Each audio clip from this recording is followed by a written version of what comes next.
Big Boss season 8 நிகழ்ச்சி கிட்டத்தட்ட 50 நாட்களை தாண்டி சூப்பரா போயிட்டு இருக்கு. ஆனா இந்த சீசன்ல ஃபர்ஸ்ட் வீக்குக்கு அப்புறம் பல குற்றச்சாட்டுகள் தொடர்ந்து சொல்லப்பட்டு வருது. அதுல குறிப்பா இந்த சீசன் ஹோஸ்ட் பண்ற விஜய் சேதுபதி அவர்கள் முதல் வாரம் மட்டும் நல்லா ஹோஸ்ட் பண்ணாரு. அதுக்கப்புறம் வந்த எல்லா வாரங்களையும் அவருக்கு ஃபேவரட்டான சில கண்டஸ்டன்ஸ் கிட்ட மட்டும் நல்லா பேசுறாரு. அவங்க தப்பே பண்ணாலும் பெருசா கண்டுக்க மாட்டாரு. ஆனா அதுவே அவருக்கு பிடிக்காத கண்டஸ்டன்ஸ் தான் அவங்கள பேசவே விட மாட்டாரு. இன்னும் சொல்ல போனா அவங்க சின்ன தப்பு பண்ணா கூட அதை பெருசா கொண்டு போய் அவங்கள வச்சு செய்யறாரு. இதெல்லாம் ஒரு அழகே இல்ல. விஜய் சேதுபதி பண்றது சுத்தமாவே பிடிக்கல. இதுக்கு கமல் சார் பண்றதே எவ்வளவோ நல்லா இருக்கும் அப்படின்னு ரொம்பவே கோபமாவும் மோசமாவும் திட்டிட்டு வராங்க. இந்த நிலையில இதை பார்த்துட்டு இதுக்கு நடிகர் விஜய் சேதுபதி அவர்களே வெளிப்படையா சில விஷயங்களை சொல்லியிருக்காரு. அதுல அவரு பிக் பாஸ் நிகழ்ச்சியில நான் ஹோஸ்ட் பண்றத ரொம்பவே பெருமையா பாக்குறேன். அதே சமயத்துல நான் இந்த நிகழ்ச்சியை ஹோஸ்ட் பண்ணும்போது எந்த ஒரு பாரபட்சமும் பார்க்காம யாரு தப்பா பண்ணாலும் அதை நான் தட்டி கேட்டுட்டு தான் வரேன். அப்படி இருந்தும் பல குறைகள் என் மேல சொல்லப்பட்டுட்டு வருது. அதெல்லாம் உண்மையா இருந்தா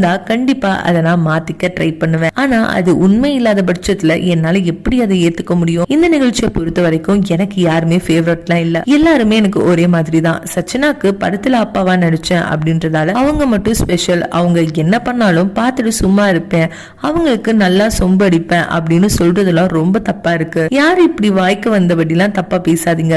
எல்லாத்துக்கும் ஒரு லிமிட் இருக்கு. நீங்க இப்படி சொல்றத பார்க்கும்போது எனக்கு உண்மையிலேயே என்ன சொல்றதுன்னு தெரியல அப்படின்னு ரொம்பவே கோபமாவும் சோகமாவும் சொல்லியிருக்காரு. சோ இந்த வீடியோ பார்த்துட்டு இருக்க நீங்க நடிகர் விஜய் சேதுபதி சொல்லியிருக்க இந்த விஷயத்த பத்தியும் அவரு பிக் பாஸ் நிகழ்ச்சியை எப்படி ஹோஸ்ட் பண்றாரு அப்படின்ற உங்களுடைய கருத்துக்களையும் கீழே உள்ள கமெண்ட் செக்ஷன்ல ஷேர் பண்ணுங்க. மேலும் இது போன்ற பல முக்கியமான செய்திகளை தெரிஞ்சுக்க நம்ம சேனலை மறக்காம சப்ஸ்கிரைப் பண்ணிக்கோங்க.